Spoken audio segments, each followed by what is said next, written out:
So we've got wonderful Marty has popped up to tell us what her experience, Marty, your experience in the academy has been. Have you been with us? Were you a founder member, or did you come in No, I come from the start. Yeah. Oh, good for you. Well done. So tell us if you've, I mean, anything good or anything bad, you know, because we need to improve. So warts are also appreciated. Well, the good news is there's no warts. I think someone asked me, why did you join? I think the answer is, why wouldn't you? It's just impacted me, my riding, my horse, my life. It's been life-changing. It's not just about cross-country. And there's sort of four things that have impacted, really. I think the first one that's so obvious is the community.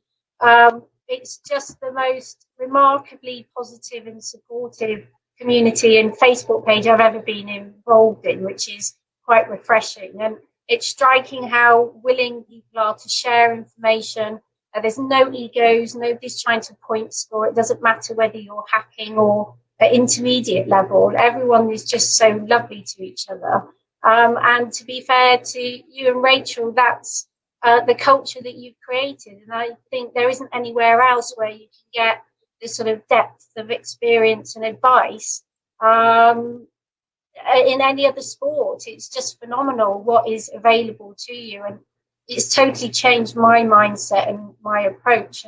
And I think I said to someone before, you get absolutely huge bang for your buck. I mean, in ski, my background is skiing, and if you wanted a lesson with a professional, you'd be paying £200 an hour on your own, and you come away having been puppeteered, and you go away, and when they're not there, you haven't really changed anything. But I think it's just so incredible about the green print, and I come from a coaching background as well, is that the methodology and the way you've set up the green print, I have to say, is genius, because it's not about goals and drilling. It's so process orientated, and what that allows then people to do is own their own learning. It's so empowering that you're then given permission and the template to go and play with your horse. So then what happens is, by design, you're in structured play, and the horse becomes the center of all these little games that you're doing.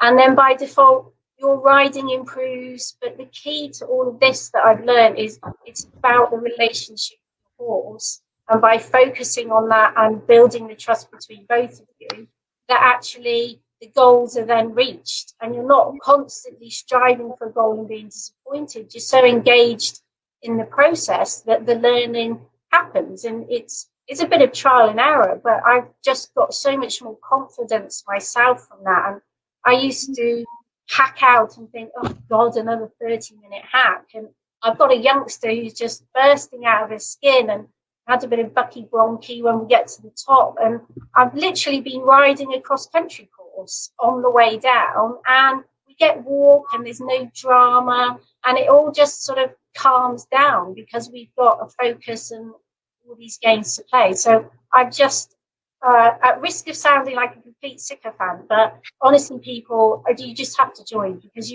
I think my partner thinks that I'm having an affair with somebody, because I'm just so addicted. And I can't go, I'm not having tea, I've just got to go and watch you with Rachel. Love it. It's just...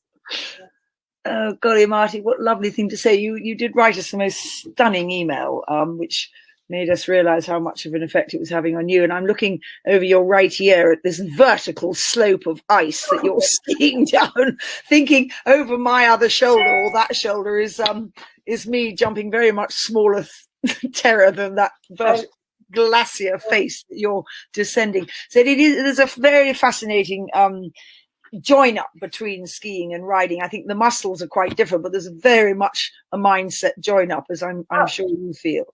Totally. I think the key to that is they're both very technical.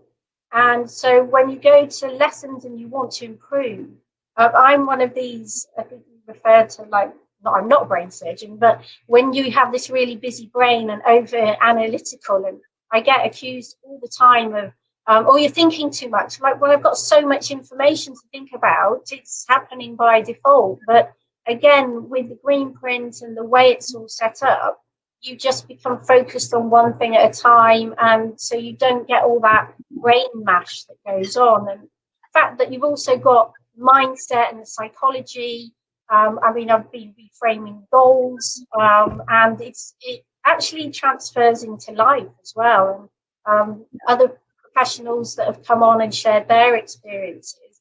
I think what really hit me was Sam Watson, when he talked about how he now can. There was a moment where he changed from his goals about where he wanted to be and alluding to championships he wanted to ride at. It then changed to actually he became, in his head, the trainer of the horse. And by default then, he then was having much more success because he wasn't goal orientated. He was so in the moment. And for me, that's now where I'm at with the young horse. Yes, my dream would be to get to the championship, but now it's actually my dream is to get to be good enough as a partnership to be at the championship. And that's all because of my involvement in this process. Yeah, that's so lovely to hear, because the whole of my good fortune was based upon exactly what you've said, a relationship that I didn't have so much knowledge at the beginning, but I just really loved what I was doing and really loved the feeling of partnership, of a horse trusting you and you trusting a horse, and over a few centimeters to start with, but gradually that built up, and it was that trust, that two-way thing. I always say it must be like a really good marriage, but I don't know about that.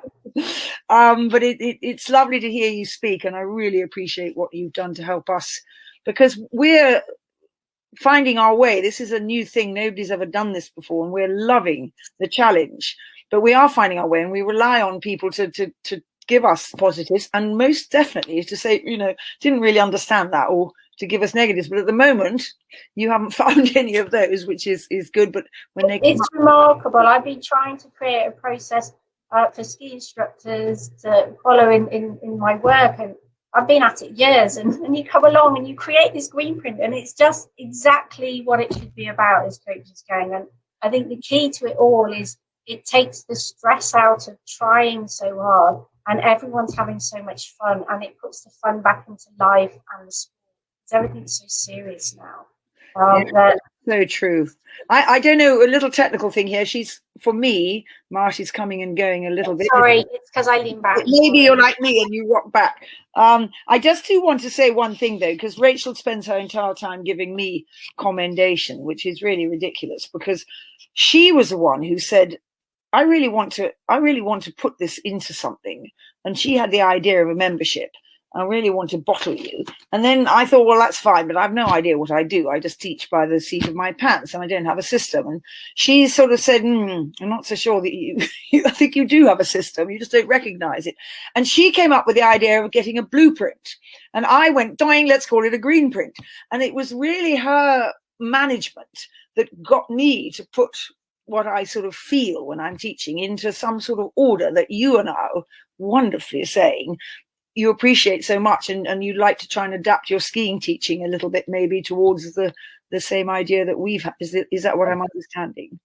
Yes, totally. I think just giving people a basis and a template to work from, and I think what the drive behind that is then it creates better coaches, and then the sport improves and everybody's experience improves. And I think that's really clear from my involvement that both of your drives is it's not about yourselves, it's about the sport, and it's about helping people. And there's very few professionals at your level that will share to grassroots, and it's remarkable. So thank you. We have a sort of dedicated desire to see cross country remain as the most important element of eventing, and that's very much something that drives us both. And we feel that if people don't really understand cross country and understand the art and the science of it, it's not just get out there and gallop round. And because Rachel owns Tweedledown, which for those of you abroad is a major cross country training centre as well as an event centre here in the southwest, she sees some pretty shocking things in practice. And so that was a driving force behind, was wanting to try and help people understand cross country, so cross country could remain the mainstay of the sport. It's the core, it's the heart. If you want to go show jumping, go show jumping. If you want to go dressage, go dressage. But if you want to go eventing, the core must remain the cross country. But whilst the education slims down and less people are hunting and doing all the sort of things that naturally develop your cross country abilities, we see the riding getting worse. We see the standard of the courses having to come down to meet the lowest common denominator, and we see the whole sport eventually, I see 10 years down the road it becoming a combined training, dressage and show jumping, and then exhibition cross country. So there is really a strong heartbeat in our desire to help everybody. We really want cross country to remain what it always was for us, because we lived and breathed our sport through the cross country, and then we had to learn the flipping dressage. I think what's key in the green print and what you're bringing to the table is it's the same with skiing. Is unless you have a really solid snowplow, you're never going to be a good parallel skier. And everybody just wants to be on the black run doing parallel skiing, and they all want to skip out the basic bits. But what is apparent through this is that by concentrating on the basics and proving that, the rest then comes and falls into place, and then standards improve. Definitely. Amazing. We probably should move on. I'm loving talking to you. No, you've done brilliantly, but I'm just simply thrilled because I am the world's worst skier. However, I think I can do a snowplow, so I'm thrilled that otherwise, I'm a pretty good nightmare on skis. Every time, I must just tell you this because you will identify, and anybody who's skied will identify. When in doubt, get out is my mantra when I'm riding. So in any type of situation where the SHIT is hitting the fan, I'm getting out. Of course, I do exactly the same skiing, which sends me flat out down the mountain out of control.